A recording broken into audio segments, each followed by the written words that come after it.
Hello， 大家好，欢迎收看最新一期节目，我是小袁。对于一个女人来说，婚姻是她们人生中的一件大事。遇到一个爱自己的男人，即使往后的日子一直粗茶淡饭，但总归也是有个好的归宿。可如果遇到个错误的男人，轻则争吵不断，重则命丧黄泉，就如同我们本期的女主人公蔡天凤。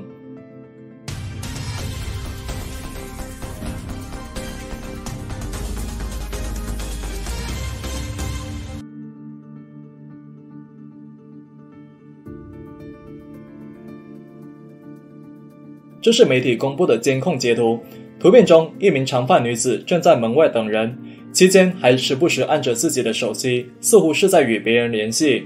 几分钟之后，一辆白色轿车就进入了监控画面，并且接走了这名女子。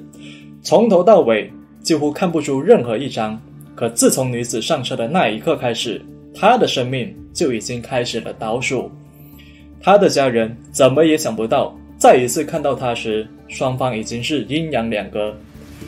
女子上车后究竟遇到了什么事情呢？在此之前小袁先给大家来简单介绍一下这名女子。监控中的女子名字叫做蔡天凤，是一位28岁的香港名媛，父母常年在内地经商，家庭条件非常的优越。蔡天凤在务实生活上可以说是无忧无虑。毕业之后，蔡天凤对时尚艺术就非常感兴趣，经常参加各种时装周活动。虽然身高只有1.55米，但是靠着清纯的长相，还是给人留下了深刻的印象。15岁那年，还在香港读书的蔡天凤就认识了一个名为邝广志的男同学。帅帅的男同学，甜甜的荷尔蒙，让两个人就成为了男女朋友。3年之后，两个人喜结连理，成为了一对夫妻。婚后，蔡天凤先后生下了一对儿女。虽然两个人很早就有了孩子，但是对于家庭条件优越的蔡天凤来说，奶粉钱从来就不是问题。可仅仅在3年之后，夫妻两人就分道扬镳，两个孩子呢也由前夫一家抚养，而这也为接下来发生的悲剧埋下了定时炸弹。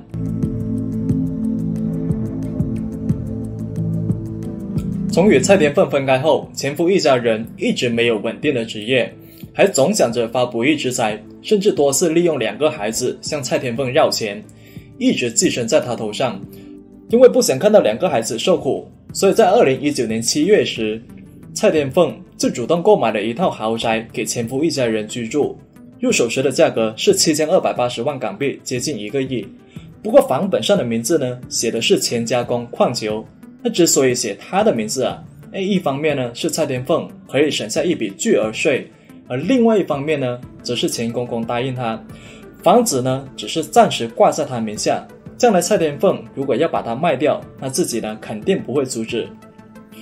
而为了照顾失业的大伯邝广杰，即使自己已经有了司机，可蔡天凤在2023年，也就是今年的1月初，还是雇他当了自己的司机，甚至还花费数百万元为他购买了一套房子。在邝广杰的社交账号上，可以看到他经常晒自己的有钱人的生活，奔驰、美酒、美食等等。不知道的人还以为他是个太子爷，可实际上呢，他因为欠了银行很多钱，经常就被催着还钱。在与前夫邝某分开之后，蔡天凤就成为了谭仔米线创办人的儿媳妇。2016年时，和谭家的太子爷正式结婚，当时还邀请了很多名人。不过蔡天凤和前夫并没有正式办理离婚手续，所以自然而然，她也没有办法和她的第2任丈夫正式领证，两个人只是形式上的婚姻。在嫁给第2任男友之后，蔡天凤并没有放弃自己的事业，她经常奔赴各地参加时尚艺术活动，还经常在社交媒体上分享一些活动照片，就比如说和 LV 男装创作总监的合影等等。不过蔡天凤看似完美人生的背后其实一直埋藏着一个定时炸弹，那就是她与前夫的关系。今年的2月21号这一天，正如我们在前文中看到的，前夫哥哥就开车接走了蔡天凤，可上车没多久之后，蔡天凤就和她的家人失去了联系。现任丈夫原本计划晚上和她一起吃晚饭，但是苦等许久，依然不见她的踪影。由于迟迟无法联系上妻子，在当天半夜时，丈夫谭某就直接来到警局报案。综合丈夫和友人的说法，蔡天凤在当天下午2点时说要去大埔与女儿相见，还表示今晚能够赶回来吃饭。以蔡天凤上车点出发，香港警方就调取了道路监控，结合其他线索，他们就还原了蔡天凤当天大致的活动时间线。2月21号下午14点02分，蔡天凤用手机发消息给好友。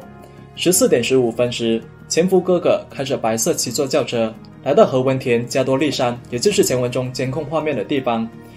按照蔡天凤原本的计划，她会到大埔科学园接放学的女儿。行驶一段路途后，前夫也上了车。车上，前夫很可能与蔡天凤发生了争执。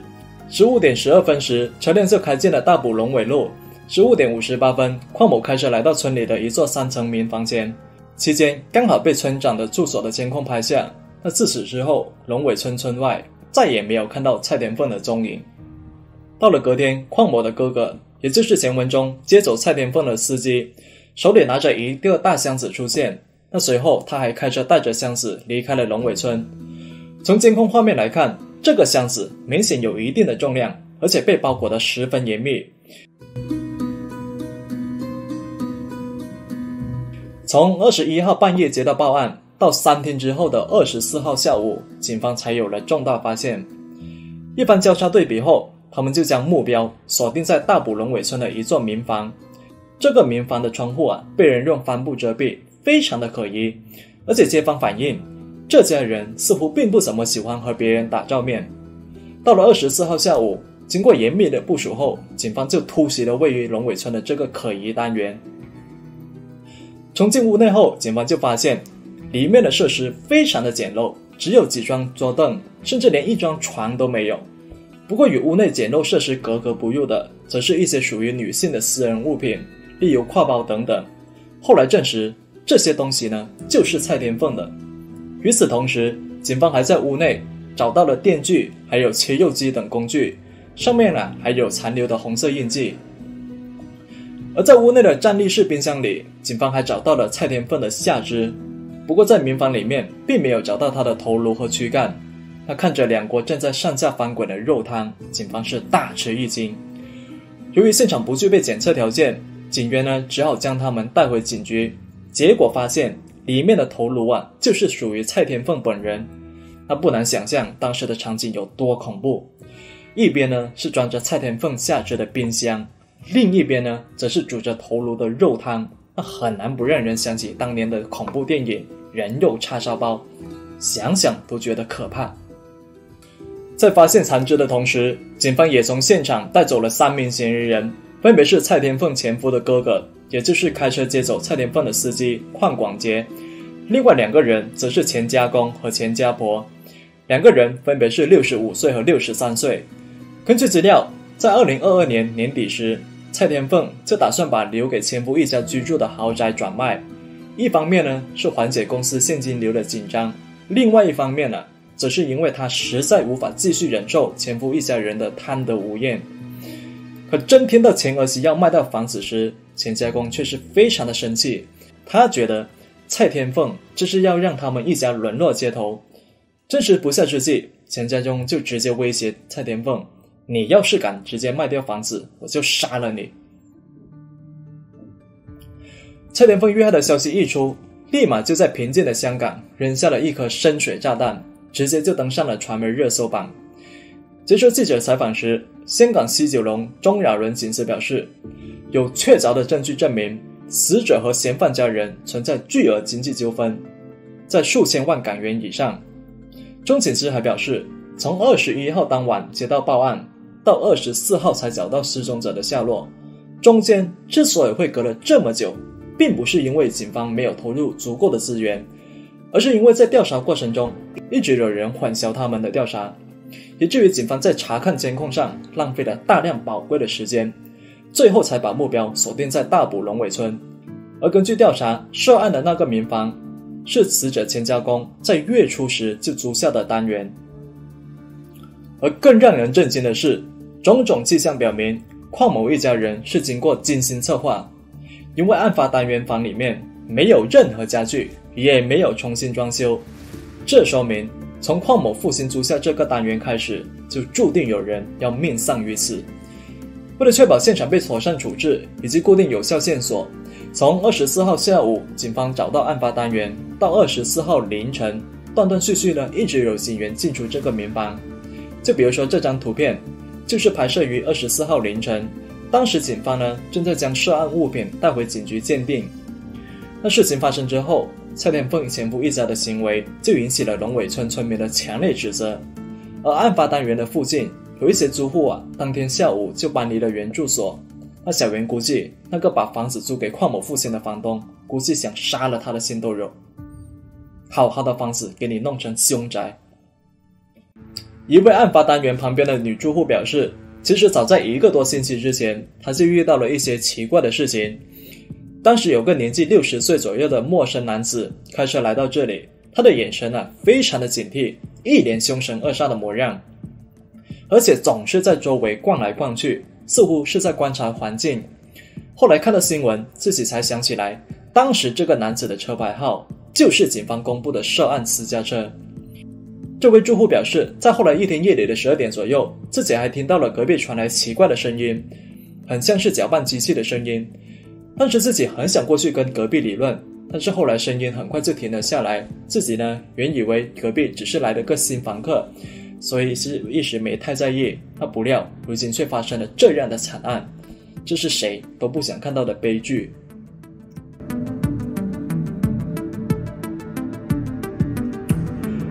虽然警方在第一时间控制了蔡天凤的前家公、前家婆以及前夫的哥哥，但是前夫邝某却不知所踪。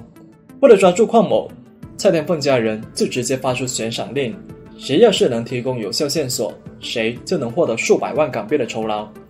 而有一个网友还专门公开的发帖，他说谁要能抓到前夫，我就加多100万港币。那由于香港独特的地理位置，警方就猜测死者前夫很可能会坐水路逃跑。那果然在2月25号下午，警方就在大屿山的东村码头发现了他的踪影，并且将其制服。当时在邝某身上，警方还找到了50多万现金以及总价值400多万港币的名表。从2月21号蔡天凤失联到3月5号，警方目前已经抓捕了6名嫌犯，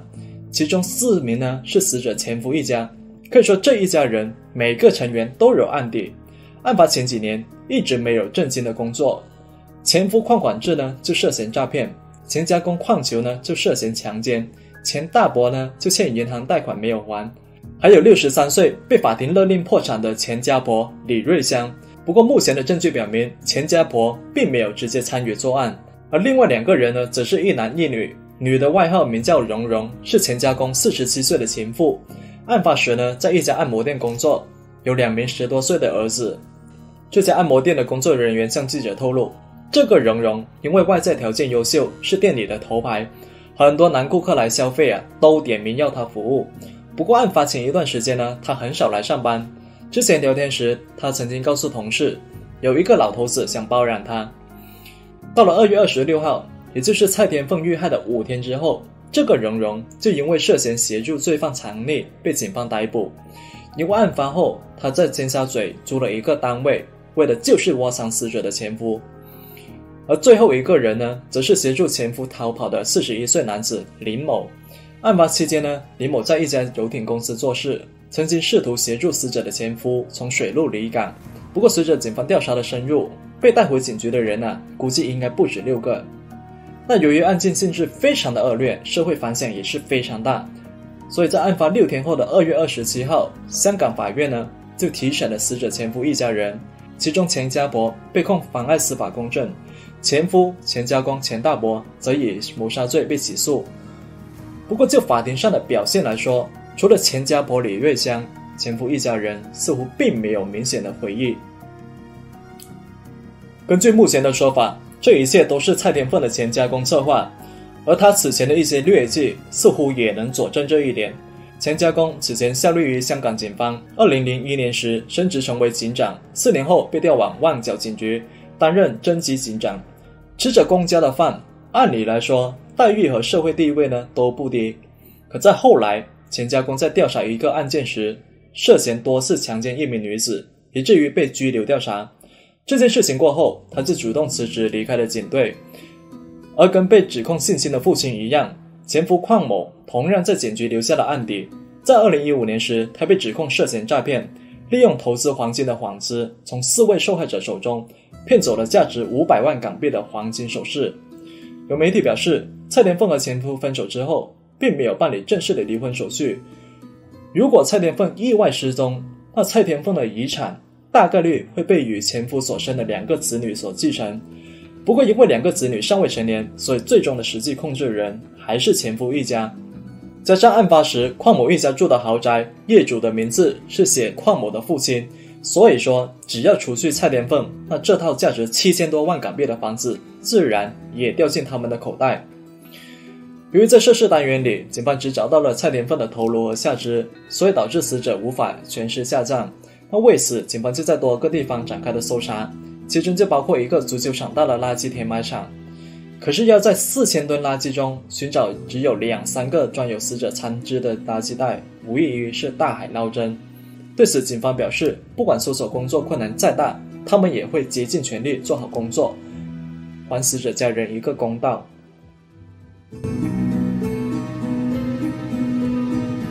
其实，对于当过警察的钱家公来说，他肯定见过各种刑事案件，也了解过各种作案手段，可最终他还是选择分尸这种手段。小袁个人认为，原因主要有3个方面。其一，如果在警方发现之前把尸体处理干净，那警方就没有办法起诉他们，因为找不到尸体。那就算被警方发现了，那也会给警方的调查带来极大的难度。那香港虽然不大，可是要直接找到死者的残肢也不是一件容易的事情。就如同此前将军澳的女婴弃尸案，警方出动了100多名警员，翻了8000多吨垃圾，但是依然没有找到女婴。那其二，也许前夫一家的目的很简单，他就是想让蔡天凤回归到肉身本质，生前有多风光，那你死时就有多凄惨。我就是要让全世界的人都记住你不得好死的下场。那说到这里，就不得不说另外一起案件，那就是香港的 Hello Kitty 案。当年那几个嫌犯同样是将女死者肢解然后烹煮，那虽然最终还是被警方发现，但是因为残骸被严重破坏，警方没有办法证明他是属于死者樊敏仪，这就导致这几名嫌犯最终只是被判了误杀罪，而不是蓄意谋杀罪。其中一个嫌犯呢，还在2014年时就已经获释出狱。那对于曾经当过警察的钱家公来说，他也肯定知道这个案件，他肯定知道只要自己的功夫做到位，进去蹲个10几年后，照样可以出来探世界，大把大把的挥霍着蔡天凤留下来的遗产。而最后一个重要原因，就是案发时香港已经废除了死刑，蔡天凤被前夫一家联合杀害后，给他家里人就带来了难以承受的痛苦，尤其是4个年幼的孩子。案发时，死者与前夫所生的2个孩子已经来到了10岁和8岁。虽然家人一再跟他们强调，妈妈只是去国外工作了，要很长一段时间才能回来，可无论谎言再怎么善良，也无法掩盖妈妈已经遇害的事实。死者家人告诉记者，案发后不久，老大和老二回到家中后就说，自己在新闻上已经知道妈妈去哪里了，而且上学时周围的同学仔也一直在讨论自己妈妈的事情。作为孩子的继父，看着家里的孩子，蔡天凤现任丈夫的内心是无比的痛苦和纠结。他既想让孩子永远都不要长大，永远都不要知道妈妈要很久才能回来的真实含义，可他又希望几个孩子快快长大，坚强地面对妈妈已经遇害的事情。而另外2个分别只有6岁和3岁的孩子，也只知道妈妈是去了很远的地方，要很久才能回来，可终将有一天他们会知道自己妈妈再也回不来。前夫一家人利用2个年幼的孩子，这么多年来一直对前妻蔡天凤敲骨吸髓，这比寄生虫还要可怕。婚姻大事，门当户对并没有错，但是门不当户不对更没有错，错的是背后那颗无比黑暗的心。我是小渊，我们下期再见。